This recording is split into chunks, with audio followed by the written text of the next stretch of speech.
KOLD News 13 live at 10. The virus sets the rules, and we're going to see pretty quickly that those rules matter. What's usually a big weekend for the Tucson community has some concern during the COVID-19 pandemic. Thank you for joining us tonight. I'm Brooke Wagner. And I'm Damian Alameda. The fall semester starts Monday for the University of Arizona, and while many classes are online, that's not stopping students from moving back. KOLD News 13's Melissa Egan is live at Main Gate Square. All right, Melissa, here we go. The first big test, I would think, of this semester. What are the chances people are following those safety protocols? Well, Damian, the good news tonight is that I'm seeing a lot of those safety protocols in place. I'm seeing a lot of masks here on Main Gate Square. I'm seeing a lot of these restaurants maintaining those social distancing with tables and following those protocols. And honestly, it's really not that busy. It's not what you would expect at Main Gate Square the first weekend heading into the fall semester. But there's a lot of questions tonight. Will these safety protocols stick throughout the semester? And how do you keep college kids from being college kids off campus? The Sam Hughes neighborhood has been home to Jim Head for more than 20 years. We have students, we have professionals, a lot of professors, a lot of people in between.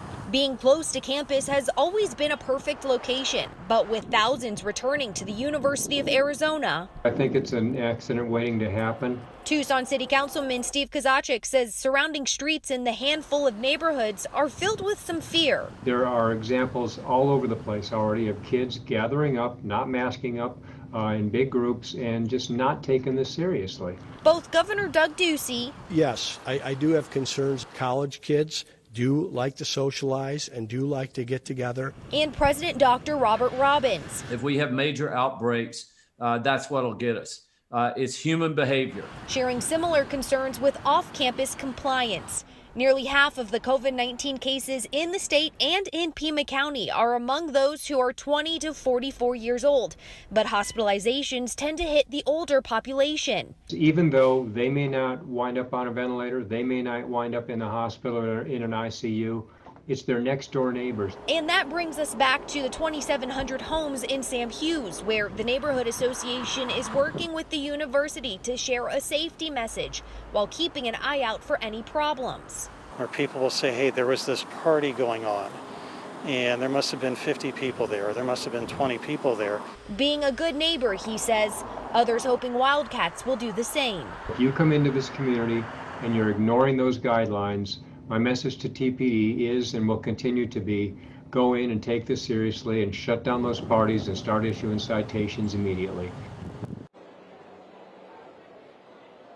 So the concern isn't only about those houses that are being rented in the neighborhoods around campus, but also the several student high-rises that are far from where I'm standing right now. Councilman Kozachik says he spoke with the management team at one of those high-rises, and they said they're about 75% capacity. That's about 400 to 500 students. He's worried that that could be the same story for the 4, 5, 6 other buildings that are also surrounding campus. A lot of people holding their breath tonight, hoping for the best as the semester starts next week. And of course, we'll be covering it right here on KOLD News 13. At Main Gate Square at the University of Arizona, Melissa Egan, KOLD News 13.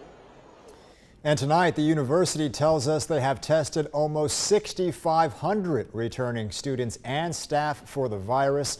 22 have come back positive. Students who do have the virus are being placed in isolated dorms while they quarantine.